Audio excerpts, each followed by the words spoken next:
बेटा and welcome to the ten future classes. सो दोस्तों हम लोग इंग्लिश में यानी इंग्लिश ग्रामर में हम लोग टेंस के बारे में पढ़ रहे हैं और टेंस में हम लोग क्या पढ़ लिए हैं, फ्यूचर इंडेफिनिट टेंस के बारे में पढ़ लिए हैं। यानी इसके पिछले वीडियो में हम लोग फ्यूचर इंडेफिनिट टेंस के बारे में पढ़े थे।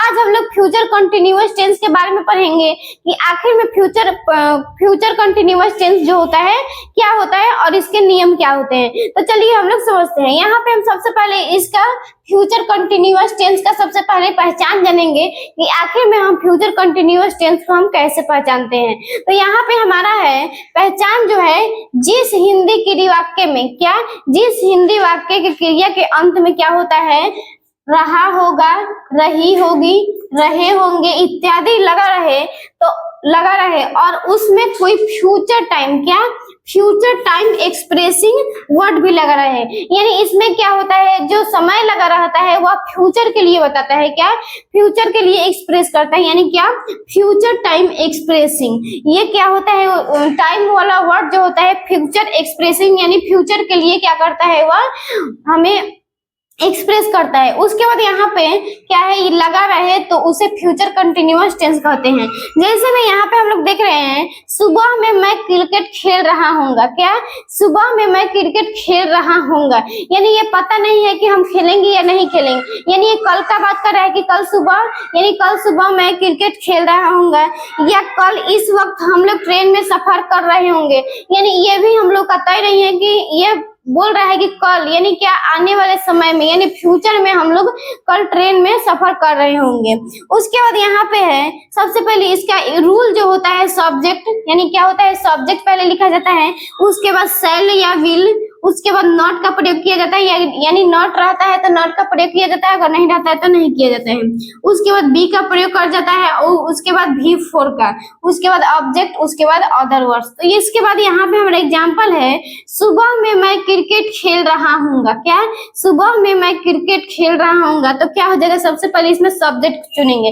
तो सब्जेक्ट हमारा क्या है, आई, क्या है आई। उसके बाद सेल विल है, तो क्या हो जाएगा, सेल विल का प्रयोग जो होता है आई के साथ सेल लगता है, आई सेल, आई सेल क्या हो गया, I shall be playing, I shall be playing cricket in the morning, क्या इन द मॉर्निंग। क्या हो गया हमारा, I shall be playing cricket in the morning. यानी टाइम जो होता है शाम लास्ट में लिखते हैं। उसके बाद यहाँ पे है शाम में वह टीवी देख रहा होगा, क्या शाम में वह टीवी देख रहा होगा। तो क्या हो जाएगा यहाँ पे, ही विल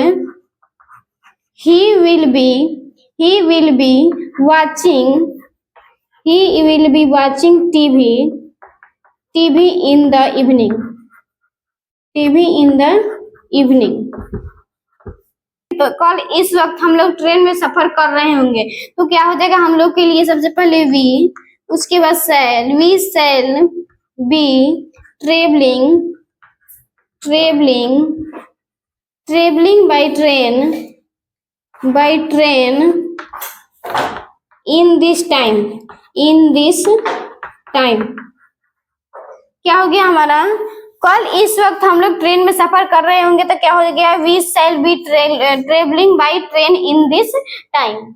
इसके बाद यहाँ पे क्या है हमारा, इंट्रोगेटिव और निगेटिव है। तो क्या है यहाँ पे, सबसे पहले इसमें क्या रहेगा, क्वेश्चन मार्क लगा रहेगा और नॉट का प्रयोग हो। जैसे में यहाँ पे रूल है, शैल विल को क्या करना है, बाहर निकाल देना है, क्या शैल विल को बाहर निकाल देना है। उसके बाद सब्जेक्ट लिखना है, क्या शैल विल के बाद सब्जेक्ट लिखना है। उसके बाद नॉट, यानी क्या होता है, नॉट का प्रयोग जो होता है सब्जेक्ट के बाद होता है, क्या सब्जेक्ट के तुरंत बाद होता है।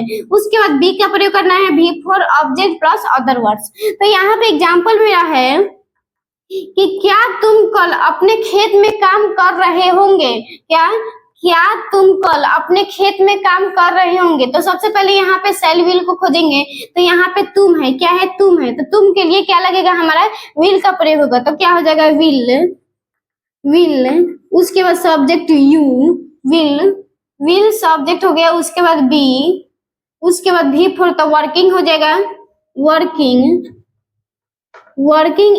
उसके बाद your field, working your field, working your field tomorrow, tomorrow question mark हो गया। उसके बाद यहाँ पे है क्या अगले साल वह अंग्रेजी बोल रहा होगा, क्या है, क्या अगले साल वह अंग्रेजी बोल रहा होगा, तो क्या है यहाँ पे वह लगा है, तो वह के लिए क्या लगाते हैं, विल का ही प्रयोग करते हैं। तो क्या हो जाएगा, सबसे पहले विल को बाहर निकाल देंगे, विल ही बी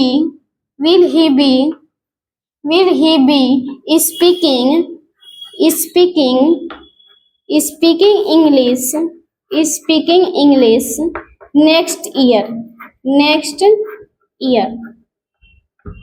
क्या है यहाँ पे विल ही लग गया, विल ही, उसके बाद बी स्पीकिंग, उसके बाद इंग्लिश नेक्स्ट ईयर। उसके बाद यहाँ पे है क्या सुबह में तुम चाय पी रहे होंगे, क्या है, क्या सुबह में तुम चाय पी रहे होंगे, तो इसका सबसे पहले यहाँ पे तुम है, तो तुम के लिए क्या लगता है, विल का प्रयोग होता है, तो क्या हो जाएगा विल, तुम के लिए यू, विल यू, उसके बाद be, will you be taking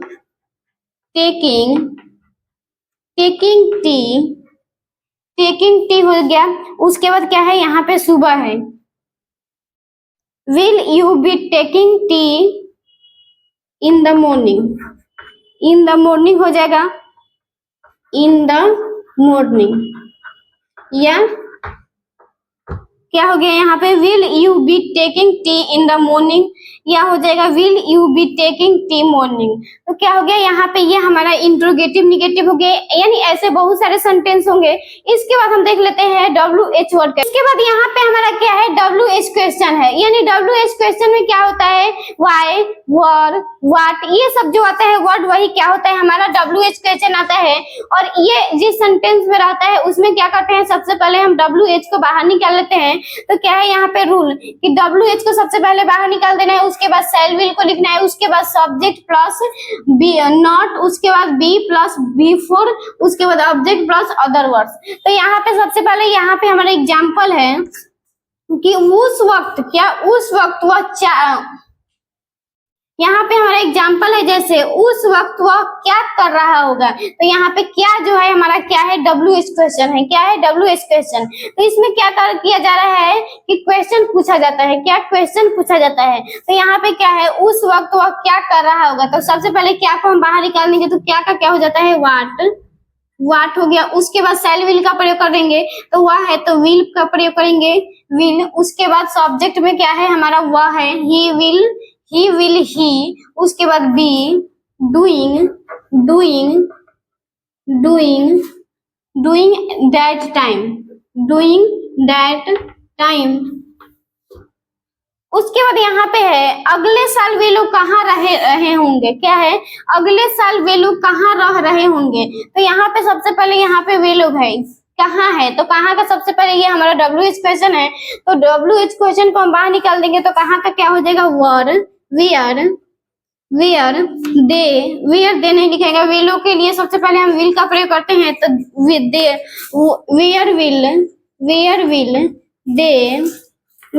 they be living next year.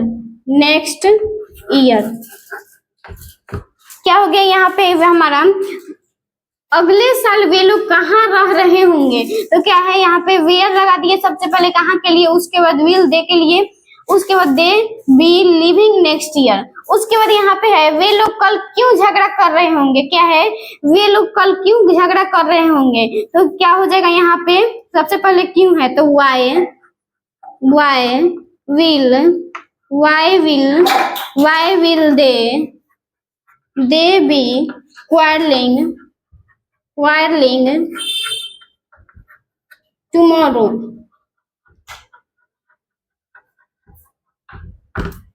क्या हो गया यहाँ पे, वे लोग कल क्यों झगड़ा कर रहे होंगे, तो क्या हो जाएगा, why will they be quarrelling tomorrow. तो ये क्या हो गया, हमारा फ्यूचर कंटिन्यूअस टेंस के बारे में पढ़ लिए।